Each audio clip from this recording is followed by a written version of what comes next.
2024 లేదా 25లో డిగ్రీ లేదా బీటెక్ చదివారా? సాఫ్ట్‌వేర్ జాబ్ కోసం ఎదురు చూస్తున్నారా? అయితే కోడ్ జ్ఞాన్ 100 డేస్ కోర్సులో చేరండి, జాబ్ సాధించండి.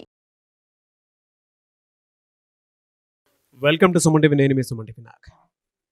భార్య అలిగి పుట్టింటికి వెళ్ళినా లేదు అనంటే కొన్ని కారణాల వలన పుట్టింటికి వెళ్తే తిరిగి ఎన్ని రోజుల్లో లీగల్గా కనుక మనం చూసుకుంటే ఇంటికి పిలిపించేటువంటి హక్కు ఉంటుంది. అండ్ లీగల్గా చట్టాలు అసలు అటువంటి వాటికి ఏం చెప్తున్నాయి, ఒకవేళ వెళ్ళిపోతే ఇంక డివోర్స్ అని అనుకోవాలా, ఎలాంటి కారణాల చేత ఏ రకంగా ఏ విధంగా ఉండేటువంటి అవకాశం ఉంటుంది అనేది ఈరోజు మనతో పాటు హైకోర్టు అడ్వకేట్ అలాగే రవీంద్రనాథ్ గారు ఉన్నారు. అది వారి మాట్లాడి తెలుసుకుందాం. Hello sir. హాయ్ అండి నాగరాజ్ గారు.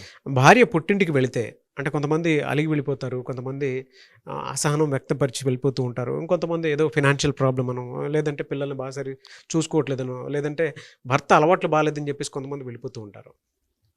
భర్త కొన్నిసార్లు రియలైజ్ అయిన తర్వాత ఓకే, కుటుంబాన్ని ఎందుకు నాశనం చేసుకోవటము, తిరిగి మళ్ళీ మనం నార్మల్ లైఫ్కి తీసుకొని వద్దాం అనుకునేటువంటి వాళ్ళు చాలామంది ఉంటారు.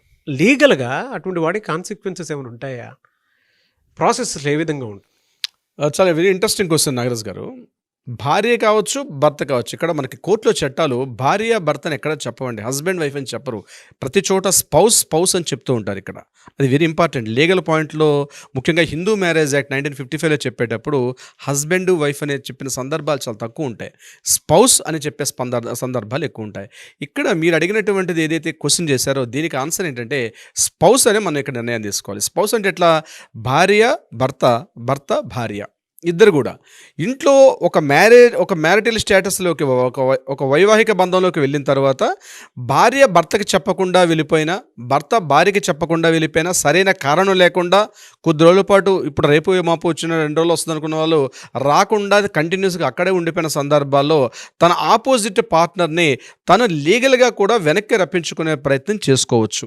దీనినే restitution of the conjugal rights అంటారు. ఆర్సీఆర్ అని మనం లీగల్ భాషలో మాట్లాడతాం.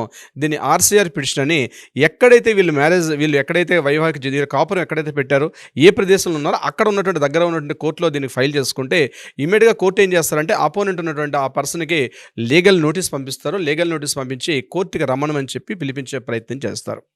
ఇది యాక్చువల్గా సెక్షన్ 9 1955 హిందూ మ్యారేజ్ యాక్ట్ ప్రకారం చెప్పినటువంటి క్లాజ్ ఇది. ఇక్కడ చాలామందికి డౌట్ ఏంటంటే ఇటీవల కాలంలో మనకు జరిగినటువంటి చాలా గొడవలు భార్యాభర్తల మధ్య 498 కానీ డీవీసీ, అదేవిధంగా డివోర్సు, ఇవన్నీ బాగా పెరుగుతున్న సందర్భాల్లో ఆర్సీఆర్ పిటిషన్ వేస్తే కొన్ని ప్రాబ్లమ్స్ వస్తాయేమని కూడా అనుమానం పడే వ్యక్తులు చాలామంది ఉన్నారు. ఉదాహరణకి 498 సెక్షన్ 498 కేసు ఉంది. అంటే ఇప్పుడు భర్త, ఉదాహరణకి ఎగ్జాంపుల్ చెప్తాను, భార్య తన పుట్టింటికి వెళ్ళిపోయింది, భర్తకి చెప్పకుండా ఏదో కారణాంతరం ఇచ్చాలా. వెళ్ళిపోయిన తర్వాత భార్య మరలా ఆర్సీఆర్ పిటిషన్ పెట్టుకున్నాక కోర్టు గైడెన్స్ ప్రకారం ఆ భార్య మరలా ఈ భర్త దగ్గరికి వచ్చింది అనుకోండి. ఇక్కడ ఏమనుకుంటుందంటే ఇక కోర్టు ఆర్డర్ ప్రకారం ఆమె వచ్చింది కాబట్టి ఇక్కడ ఆమె మీద వేధింపులు చేసుకోవచ్చు, భార్య వేధింపులు చేయొచ్చు. అంటే ఆమె మీద 498 కానీ గృహహింస కానీ వరకట్న వేధింపులు చేయొచ్చు. ఎందుకంటే కోర్టు ఆర్డర్ ఇచ్చింది కాబట్టి ఇక నేను ఇక్కడ మగ మహారాజును నేను ఏం చేసినా చెల్లుతుంది అని అనుకుంటే మగవాళ్ళు, అది కూడా తప్పే. ఆమె యొక్క రైట్స్, ఆమె యొక్క హక్కులు ఏ రకంగా ఉన్నాయో అలానే ఉంటాయి. ఆమె మరలా వెనక్కి తిరిగి వచ్చింది కాబట్టి ఆమె మీద ఏ రకమైనటువంటి చట్ట ప్రకారం కాకుండా అనైతిక పనులు ఏమైనా ఆమెను ఫోర్స్ చేయడం కానీ ఇతరత్ర ఇబ్బందులు పెడితే యాస్టిజ్గా చట్టంలో ఉన్నటువంటి అన్ని సెక్షన్లు కూడా వర్తిస్తే ఇది నెంబర్ 1 పాయింట్. లేదా ఇక్కడ భర్త వెళ్ళిపోయారు, భర్త చెప్పపట్టకుండా ఇంటి నుంచి వెళ్ళిపోయారు, భార్య ఉంది, ఆ భర్తని మళ్ళీ వెనక్కి వచ్చిన సందర్భాల్లో భార్య కావాలని పిలుచుకుంది కాబట్టి భర్త ఇంటికి వచ్చిన తర్వాత ఆయన చాలా దేవుడిగా చూడాలి, పతియే ప్రత్యక్ష దైవం అనేటువంటి పురాణ కావ్యాలు చెప్పినట్టుగా ఆ భర్తను అలానే చూడాలి, అడుగులకు మడుగులు వత్తాలి, భర్త చెప్పిందే వేదం, ఆయనకి ఎదురు తిరిగితే ఇప్పుడు నేను 490 వేయలేమో, నా మీద గృహహింస పెట్టినా లేకపోతే నా మీద వరకట్న వేధింపులు చేస్తే నేను కోర్టుని ఆశ్రయించలేనేమో అని చెప్పి ఆ భార్య అనుకోవడానికి కూడా అవకాశం లేదు. ఆమె ఏ రకంగా బాధలు పడినా అట్లా కూడా చేసే అవకాశం కూడా ఉంటుంది. 498 డీవీసీ, అదేవిధంగా డివోర్స్ అంటే ఒకసారి ఆర్సీఆర్ పిటిషన్ కోర్టు ఆర్డర్ ఇచ్చింది కాబట్టి భవిష్యత్తులో ఏమైనా ఒకరికొకరు సందర్భాన్ని కుదరని సందర్భాల్లో డివోర్స్ పిటిషన్ వేసుకోకూడదేమో. ఎందుకంటే కోర్టు కలిసి ఉండమని చెప్పి ఆర్డర్ ఇచ్చింది కాబట్టి వాళ్ళిద్దరూ డివోర్స్కి మనకు అర్హత లేదా అనుకోవచ్చు. అట్లాంటిది కూడా వర్తించదు నాగరాజు గారు. దేనికదే సెపరేటు.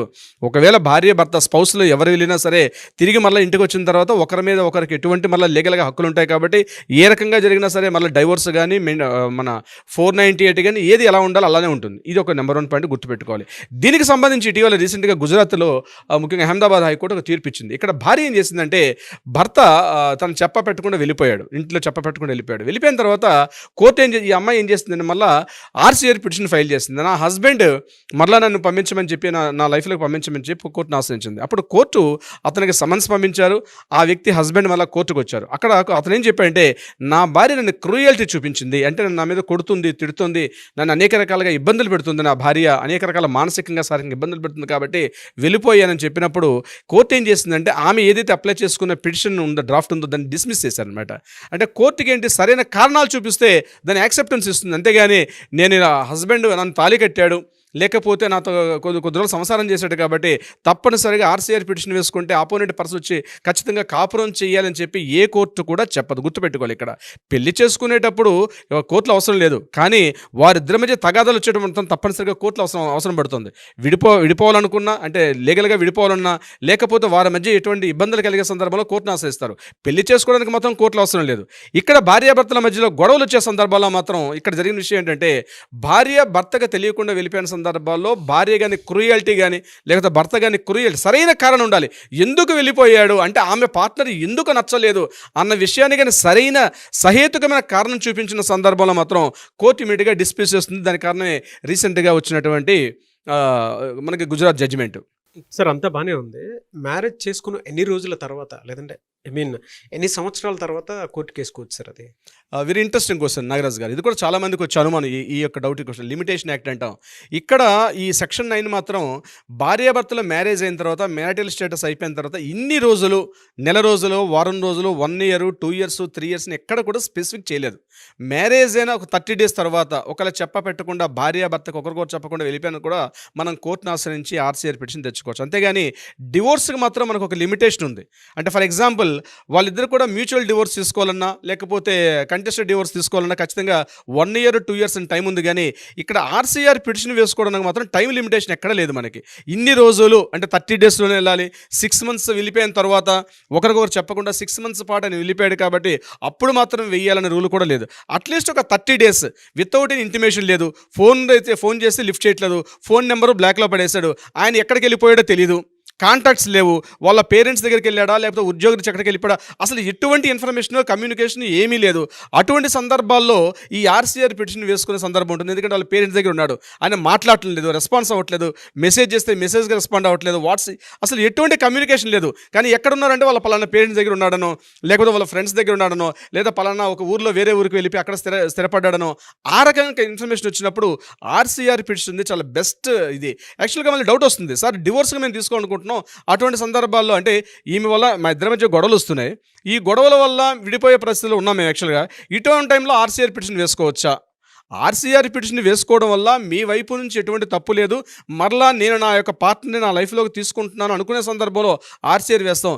దీనికి డివోర్స్కి సంబంధం లేదు. కొన్ని సందర్భాల్లో డివోర్స్ పిటిషన్ వేసిన తర్వాత ఆర్సీఆర్ పిటిషన్ వేసుకోవచ్చు. డివోర్స్ పిటిషన్ పెట్టిన తర్వాత కూడా ఆర్సీఆర్ పిటిషన్ డివోర్స్కి దీనికి సంబంధం లేదు. డివోర్స్కి 7 years పాటు ఖచ్చితంగా ఉన్న డివోర్స్ 7 years పాటు విడిపోయిన తర్వాత ఆటోమేటిక్గా డివోర్స్ ఇష్యూ అవుతుందని మనకి చట్టాలు చెప్తుంటాయి. అటువంటి సందర్భాల్లో ఆర్సీఆర్ పిటిషన్ మీ యొక్క దీనికి బేస్ అవుతుంది. నా దగ్గర కేసు ఉంది, వాళ్ళు ఎప్పుడో 2005లో 2006లో మ్యారేజ్ చేసుకున్నారు. స్టిల్ ఇప్పటికి కూడా ఒక్కొక్క కోర్టుకి, లోవర్ కోర్టు డిస్మిస్ చేసింది, హైకోర్టులో డిస్ట్రిక్ట్ కోర్టు డిస్మిస్ చేసింది, హైకోర్టు డిస్మిస్ చేసి సుప్రీంకోర్టులో ఉంది. ఏందని, ఇంకా అమ్మాయి అంటే డివోర్స్ ఇవ్వట్లే, అబ్బాయి రెడీ అవుతున్నాడు కానీ ఈ అమ్మాయి డివోర్స్ ఇవ్వట్లే, ఆర్సీఆర్ పిటిషన్ వేస్తూనే ఉంది. ప్రతి కోర్టులో ఈ అమ్మాయి విన్ అవుతుంది కానీ పై కోర్టులో మాత్రం అతను అప్పీల్ చేసుకుంటూ పోతున్నాడు. అంటే ఇది ఇన్ని రోజుల్లో వేయాలి, ఇంత టైం లిమిట్ అని ఎక్కడ కూడా మనకు ఆర్సీఆర్లో లేదు నాగరాజ్ గారు. ఎలా సార్, ఎవరైనా సరే ఇలాంటి సమస్యతోటి ప్రాబ్లమ్ని ఫేస్ చేస్తూ ఉన్నారు అని అంటే డెఫినెట్గా మీ ఇలాంటి వాళ్ళని అప్రోచ్ అవ్వాలనుకుంటారు. అంటే కూలంకషంగా చర్చించి లీగల్గా ఫర్దర్గా కూడా కాంప్లికేషన్స్ రాకుండా ఉండేలాగా వెళ్ళిపోదాం అనుకుంటారు. ఆ ప్రాసెస్లో మిమ్మల్ని అప్రోచ్ అవ్వాలి అని అంటే ఎలా? తప్పనిసరిగా అటెండ్ అవ్వాలి నాగరాజ్ గారు. ఇంట్లో ఇంతకుముందు చిన్న చిన్న సమస్యలు వచ్చేటప్పుడు ఇంట్లో అటువైపు పెద్దవారు ఇటువైపు పెద్దలు కూర్చుని మాట్లాడుకునే పరిస్థితి ఉంది. కానీ ఈనాటి పరిస్థితుల్లో ఇరు పెద్దలు కూర్చుని మాట్లాడుకునే పరిస్థితి లేదు. నువ్వే నాకు చెప్పేది, నువ్వు నాకేం చెప్పేది అని చెప్పి ఒకరికొకరు అవుతున్నారు. ఇటువంటి సందర్భాల్లో తప్పనిసరిగా వితౌట్ ఎన్ హెసిటేషన్ తప్పనిసరిగా రండి, అడ్వకేట్తో మాట్లాడండి, ఒక చిన్న కౌన్సిలింగ్ తీసుకోండి, వీలైనంత వరకు కలిసి ఉండడానికి ప్రయత్నించండి. ఇక సందర్భం లేదు, ఇక కలిసి ఉండాలి అన్నట్టు స్థితి దాపురించినప్పుడు ఏం చేయాలి, ఎలా చేస్తే బాగుంటుందని కూడా లీగల్గా మనం అడ్వైస్ చేయగలుగుతాం నాగరాజ్ గారు. Okay, anyways thank you so much Alagari Ravindranath గారు. Thank you so much Nagaraj గారు. చూశారు కదండి వీడియో. ఈ వీడియోపై మీ అభిప్రాయం కమెంట్ బాక్స్లో పోస్ట్ చేయండి. అండ్ మీకు ఏదైనా డౌట్ ఉన్నా కూడా పలానా వాటి మీద పలానా సమయంలో ఇలా జరిగింది, నాకు దాన్ని ఏ విధంగా లీగల్గా ముందుకెళ్ళొచ్చు అనుకునేటువంటి ఆలోచన ఏదైనా ఉన్నా కూడా కింద కామెంట్ బాక్స్లో పోస్ట్ చేస్తే వాటి మీద మేము వీడియో చేయడం జరుగుతుంది, నేను అలాగే రవీంద్రనాథ్ గారు. లేదు డైరెక్ట్గా ఒక కౌన్సిలింగ్ త్రూ అయినా సరే లీగల్గా ముందుకు వెళ్ళి నాకు ఉన్నటువంటి సమస్యని సొల్యూషన్ రూపంలో ముందుకెళ్ళిపోతాను అనుకునేటువంటి వాళ్ళు స్క్రీన్ మీద అలాగే రవీంద్రనాథ్ గారి కాంటాక్ట్ నెంబర్ కనిపిస్తుంది, దానికి మీరు కాల్ ఆర్ మెసేజ్ వాట్సాప్ చేసినా సరే డెఫినెట్గా అప్రోచ్ అవ్వండి. అండ్ ఈ వీడియో లైక్ చేయండి, షేర్ మాత్రం తప్పకుండా చేయండి. ఇలాంటి మరిన్ని వీడియోస్ కోసం మా ఛానల్ ఫాలో అవ్వండి. Thank you. సుమన్ టీవీలో మీ పర్సనల్ అండ్ బిజినెస్ ప్రమోషన్స్ కోసం కింది నెంబర్కి కాంటాక్ట్ చేయండి.